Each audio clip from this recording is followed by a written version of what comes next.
Hello friends, welcome to HP Shiksha. तो friends, discuss करेंगे Himachal Pradesh news update के बारे में। तो चलिए शुरू करते हैं फर्स्ट अपडेट से। तो हिमाचल में 10वीं और 12वीं की वार्षिक परीक्षाएं कल से, कोरोना भी लेगा इम्तिहान। करीब 2.5 लाख विद्यार्थी बैठेंगे परीक्षा में, एक दिन पहले सैनिटाइज होंगे 2137 केंद्र। कोरोना पॉजिटिव विद्यार्थी एक माह बाद देंगे परीक्षा। 17 से यूजी की परीक्षाएं। हिमाचल प्रदेश में स्कूल शिक्षा बोर्ड के तहत 10वीं और 12वीं कक्षा के पंजीकृत 2,46,811 परीक्षार्थी मंगलवार से वार्षिक परीक्षाएं देंगे। इस बार कोविड काल के बीच हो रही इन परीक्षाओं में सामाजिक दूरी कायम रखने के लिए 2137 परीक्षा केंद्र बनाए गए हैं। 13 अप्रैल से ये परीक्षाएं सुबह शाम दोनों सत्र में होगी। कोरोना संक्रमित विद्यार्थी एक माह बाद परीक्षाएं देंगे। वही 17 अप्रैल से यूजी की परीक्षाएं होनी हैं। सुबह के सत्र में 10वीं के नियमित और एसओएस के तहत पंजीकृत विद्यार्थी परीक्षा हॉल में कोरोना गाइडलाइन का पालन करते हुए बैठेंगे। दूसरे सत्र में 12वीं कक्षा के विद्यार्थी परीक्षा देंगे। परीक्षाओं के लिए बोर्ड प्रबंधन ने पूरी तैयारी कर ली है। नकल रोकने के लिए जिला प्रशासन, शिक्षा विभाग और बोर्ड के उड़न दस्तों के साथ परीक्षा हॉल में लगे सीसीटीवी कैमरे की मदद करेंगे। नेक्स्ट न्यूज़ के बारे में जानेंगे। पर्यावरण संरक्षण। हिमाचल और दिल्ली के होटलों में टोर की पत्तलों पर परोसेंगे भोजन। पर्यावरण संरक्षण को बढ़ावा देने के लिए स्वयं सहायता समूह के तहत महिलाओं के लिए लगेगी मशीनें। वन विभाग जायका प्रोजेक्ट के तहत करवाएगा कार्य। प्रथम चरण में मंडी की भणीदार और गमहू क्षेत्र चयनित होटलों में पत्तलों और डोने को बेचने के लिए एजेंसियों से की जाएगी बात। एक माह में 20,000 पत्तलें होंगी तैयार। हिमाचली धाम का खाना परोसने के लिए इस्तेमाल लाई जाने वाली टोर की हरी पत्तल अब पर्यावरण संरक्षण में भी अहम भूमिका निभाएगी। यह पत्तल अब बड़े होटलों में प्लेट की जगह लेगी। इसकी शुरुआत दिल्ली और हिमाचल प्रदेश के होटलों से होगी। होटलों में ग्राहकों को भोजन अब प्लेटों के स्थान पर इन पत्तलों पर परोसा जाएगा। पत्तलें तैयार करने वाली स्वयं सहायक समूह की महिलाओं के लिए ये रोजगार का साधन होगा। वन विभाग जायका प्रोजेक्ट के तहत मशीनों से पत्तलें तैयार करवाएगा। पहले चरण में मंडी के बणीदार और गमहू क्षेत्र चयनित किए गए हैं। तो नेक्स्ट अपडेट हमारे पास। पत्नी से अवैध संबंध के शक पर दोस्त की बेरहमी से हत्या। शराब पिलाकर नाहन में दिया सनसनीखेज वारदात को अंजाम। आरोपी फरार। यूपी का है आरोपी। बैरियरों पर पहरा बढ़ाकर दूसरे राज्यों की पुलिस को किया सूचित। पत्नी से अवैध संबंध के शक पर एक व्यक्ति ने शराब पिलाकर अपने ही दोस्त को गला रेतकर उसकी हत्या कर दी। सनसनीखेज वारदात को अंजाम देकर आरोपी फरार है। तलाश के लिए बैरियरों पर पुलिस का पहरा बढ़ा दिया गया है।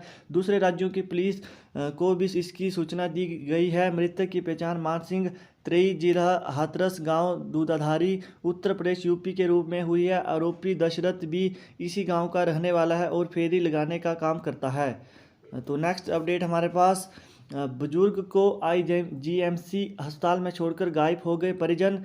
आईजीएमसी अस्पताल में मानवता को शर्मसार करने वाला मामला सामने आया है। अस्पताल में 75 साल के एक बुजुर्ग मरीज को अकेला छोड़कर परिजन गायब हो गए हैं। बुजुर्ग इमरजेंसी के बाहर घंटों परिजनों का इंतजार करते रहे पर वे नहीं लौटे। पूछने पर बुजुर्ग ने लोगों से यह बात कही तो मामला पुलिस तक जा पहुंचा। बुजुर्ग के पास मिले आधार कार्ड से पता चला कि यह जिला कुल्लू के रहने वाले हैं। इन्हें दिखाई भी नहीं देता है। तो ये नेक्स्ट अपडेट हमारे पास। पुरुषों में रोहतक व महिलाओं में पटियाला की टीम चैंपियन। पावंटा में हॉकी टूर्नामेंट का समापन। शाल्लू और रवि चुने गए सर्वश्रेष्ठ खिलाड़ी। पुरुष वर्ग की हॉकी प्रतियोगिता में रोहतक और महिला वर्ग में पटियाला की टीम चैंपियन बनी। पटियाला की शाल्लू और रोहतक के रवि कुमार सर्वश्रेष्ठ खिलाड़ी चुने गए हैं। टूर्नामेंट के समापन पर मुख्य अतिथि पूर्व विधायक चौधरी किरणेश जंग ने विजेताओं को पुरस्कृत किया। अध्यक्ष मां यमुना हॉकी क्लब पावंटा साहिब गुरनाम सिंह, उप प्रधान बलविंदर सिंह व सचिव जफर अली ने बताया कि पुरुष वर्ग के फाइनल में रोहतक ने पंजाबी यूनिवर्सिटी पटियाला को 3-1 से हराया। तो नेक्स्ट अपडेट हमारे पास। कोरोना देश भर के कुल मरीजों में से 0.49% हिमाचल के। देश भर में कुल कोरोना संक्रमित मरीजों में से 0.49% हिमाचल प्रदेश के हैं। छत्तीसगढ़ 10 और पंजाब के 3% मरीज हैं। अकेले महाराष्ट्र के 50% मरीज हैं। प्रदेश की जनसंख्या की बात करें तो इस हिसाब से यहाँ की स्थिति वर्तमान समय में बेहद ख़राब है। प्रदेश की जनसंख्या में 70 से 75 लाख के बीच हैं। यहाँ 69,000 के करीब लोग संक्रमित हो चुके हैं। ऐसे में यहाँ के लोगों को ज़्यादा सतर्कता बरतने की ज़रूरत है। तो नेक्स्ट अपडेट हमारे पास। घर लौटे मजदूर, गेहूं की कटाई प्रभावित, सेब सीजन पर भी संकट गहराने की आशंका।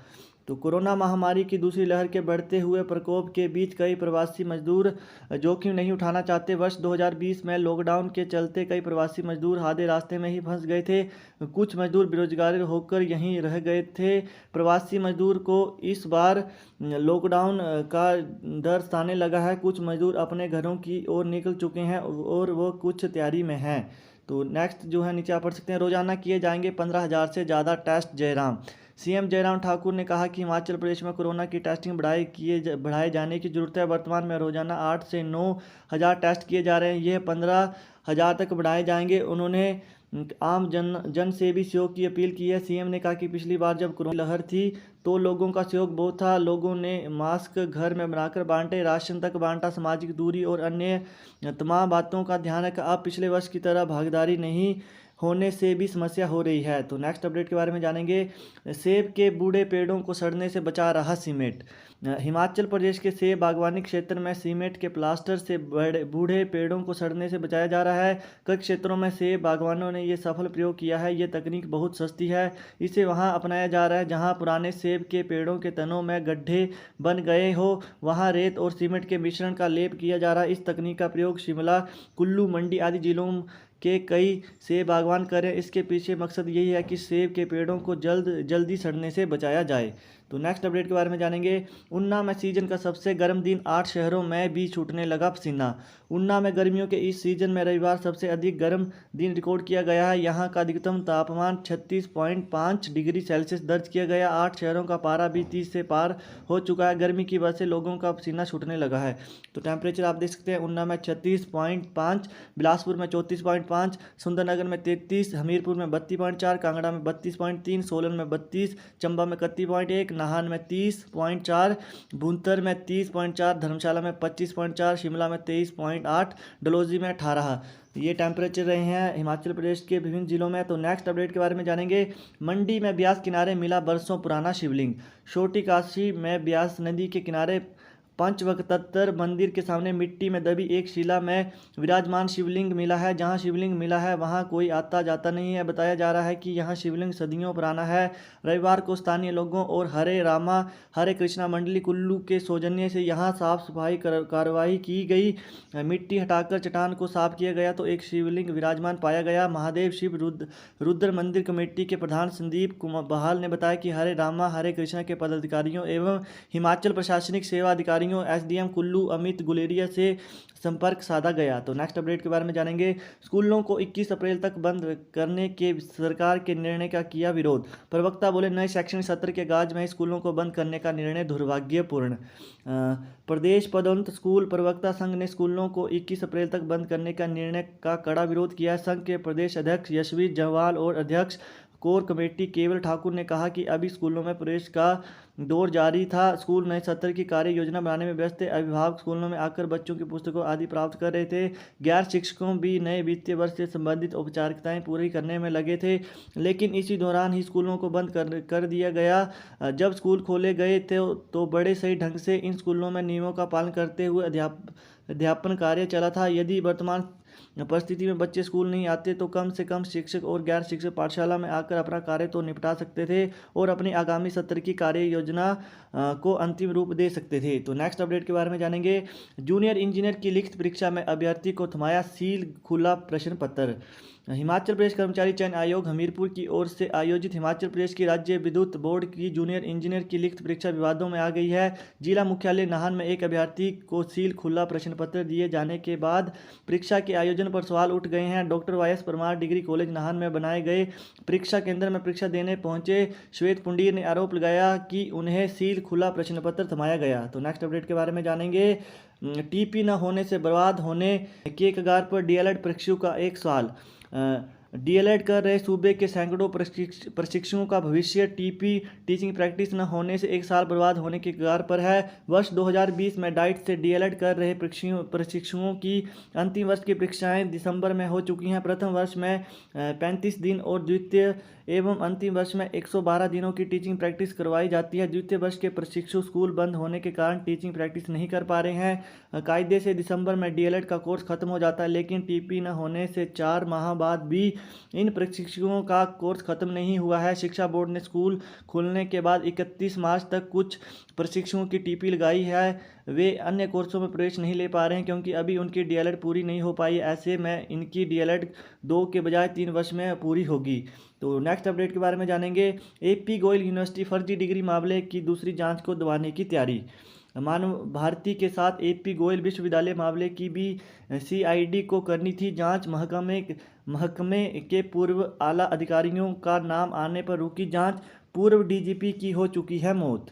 मानव भारती विश्वविद्यालय के खिलाफ फर्जी डिग्रियों बेचने की शिकायत पर सख्ती कर कई गिरफ्तारियां करने वाली हिमाचल प्रदेश पुलिस अब शिमला जिले में स्थित एपी गोयल यूनिवर्सिटी के खिलाफ लगे आरोपों की जांच में सुस्त हो गई है। इस विश्वविद्यालय पर यहां के एक पूर्व प्रोफेसर ने फर्जी डिग्री बेचने के आरोप लगाते हुए पुलिस में शिकायत की थी। तो नेक्स्ट अपडेट के बारे में जानेंगे। मोटर कार रेस में हेमराज और अमनदीप, मोटर बाइक रेस में युवा कुमार प्रथम। पुलिस मैदान बारगाह में चलो चंबा अभियान के तहत रैली ऑफ चंबा का समापन। उपायुक्त ने शाल, टोपी तथा चंबा थाल व चंबा रुमाल भेंट कर केंद्रीय मंत्री को किया सम्मानित। पुलिस मैदान बारगाह में चंबा अभियान के तहत रैली ऑफ चंबा का समापन समारोह हुआ। इसमें केंद्रीय खेल राज्य मंत्री किरण रिजिजू मौजूद रहे। उन्होंने चलो चंबा के हैशटैग का लोकार्पण भी किया। उपायुक्त डीसी राणा ने केंद्रीय मंत्री को शॉल, टोपी पहनाकर तथा चंबा थाल व चंबा रुमाल भेंट कर सम्मानित किया। तो बाइक रैली में पहले, दूसरे तथा तीसरे स्थान पर आए प्रतिभागियों को पुरस्कृत किया गया। रैली में देश के 15 राज्यों के 88 प्रतिभागियों ने भाग लिया। मोटर कार रेस में पहले स्थान पर हेमराज और अमनदीप राणा रहे। दूसरे स्थान पर योगेश ठाकुर और देवराज, जबकि तीसरे स्थान पर हिमांशु अरोड़ा और कुणाल कश्यप रहे। तो नेक्स्ट अपडेट के बारे में जानेंगे। आग से अनाज के 200 बैग जलकर राख, लाखों रुपए का नुकसान। बद्दी में अनाज और नालागढ़ में रुई गोदाम में लगी आग। बीबीएन के 2 क्षेत्रों में आग से लाखों का नुकसान हो गया है। बद्दी अनाज गोदाम में आग से 200 बैग अनाज और बद्दी स्थित उद्योग के गोदाम में रुई जल गई है। स्थानीय लोगों ने इसकी सूचना फायर ब्रिगेड कर्मियों को दी। दमकल टीम ने मौके पर पहुंचकर आग पर काबू पाया। प्रारंभिक जांच में आग लगने का कारण शॉर्ट सर्किट बताया जा रहा है। तो नेक्स्ट अपडेट के बारे में। बीड बिल्डिंग में 2 दिन में 200 ने भरी उड़ान। पैराग्लाइडिंग के लिए विश्व प्रसिद्ध बीड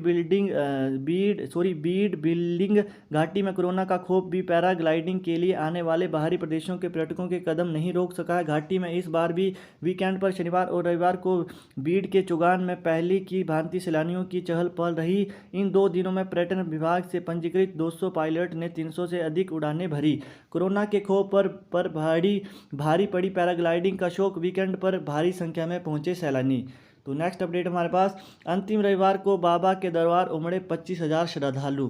चैत्र माह मेलों के अंतिम रविवार को बाबा बालकनाथ मंदिर दियोटसिद्ध में श्रद्धालुओं का सैलाब उमड़ पड़ा।